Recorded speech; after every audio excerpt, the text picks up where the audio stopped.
For it to be classified as a martial art, self-protection has to be at the forefront of everything we do. Now, self-protection has many different facets of it, and I like to think about a triangle of readiness. So at the base of that triangle is preparedness. The other side of it would be awareness, and then the third side of it would be willingness. Now, if any one of those three aspects are missing, the viability of our art is compromised.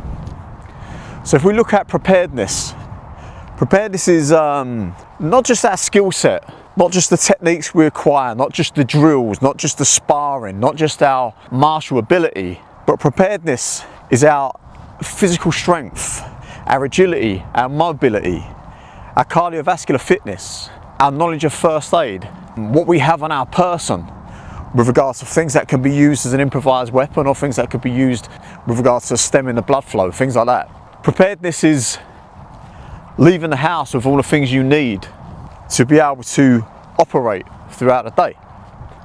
Preparedness is making sure you've got enough fuel in the car so you don't break down in the arse end of nowhere, somewhere you don't want to be. Preparedness is having your mobile phone charged so that in the case of emergency you can call for assistance. So when we look at the grand scheme of things in terms of our preparedness, the actual skills acquisition component of that is a fairly small aspect. Now, all of that though is kind of irrelevant if we don't have awareness. We don't have situational awareness. We don't have our eyes up. If we're lost in our phone all the time, or we're head down, hoodie over the top of our head, earplugs in our ears, you know, listening to music, we're not aware of our environment, we're not scanning for threats.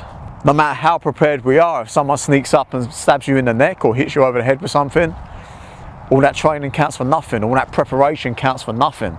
You don't have the ability to make a phone call for assistance, you don't have the ability to call for help because you've been caught off guard by surprise. So preparedness is nothing without awareness.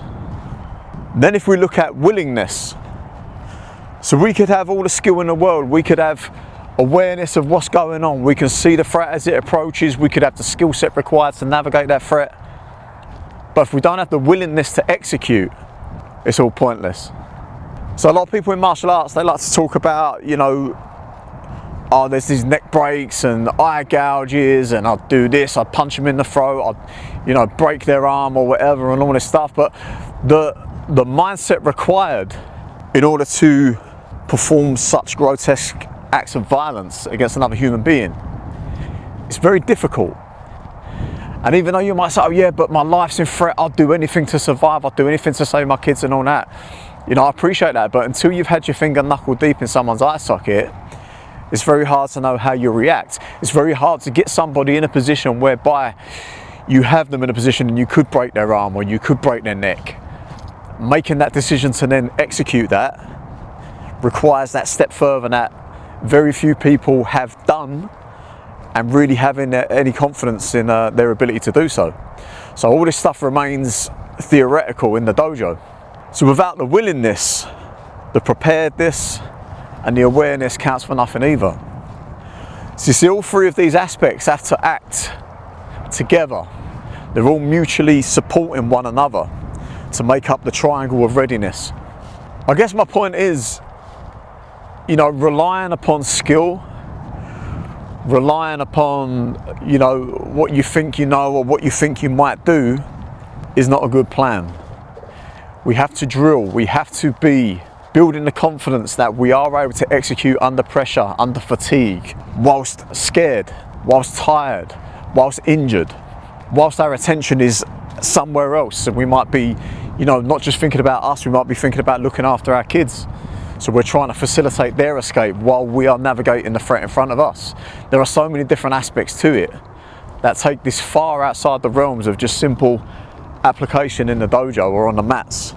So the best thing you can do is just to kind of perform a self-audit of where you're at in terms of your overall balance on this triangle. The willingness can be forged a little bit by training under duress, training under fatigue, training under pressure, and pressure testing these skills that you think you have. The preparedness, obviously having a list of everyday carry items that you take on your person every time you leave the house, Simple things, making sure your phone's charged, your fuels, your car's fueled, all that kind of thing. And making sure your skills are up to scratch, well drilled, well oiled, and there's nothing rusty in your skill set. Above all else though, skill is secondary to your physical capability to apply that skill. So physical fitness and preparedness is everything, and is an aspect that is so often sadly overlooked in most martial artists. So make sure your physical ability, your conditioning, your strength, your resilience is as high as you are able to maintain at your stage in life, because that will trump skill 99% of the time. And above all else, stay aware. We live in a very changing landscape at the moment where life is just becoming a little bit more unpredictable. So keep that in the forefront of your mind, keep your eyes up, stay switched on to your environment, and stay ready.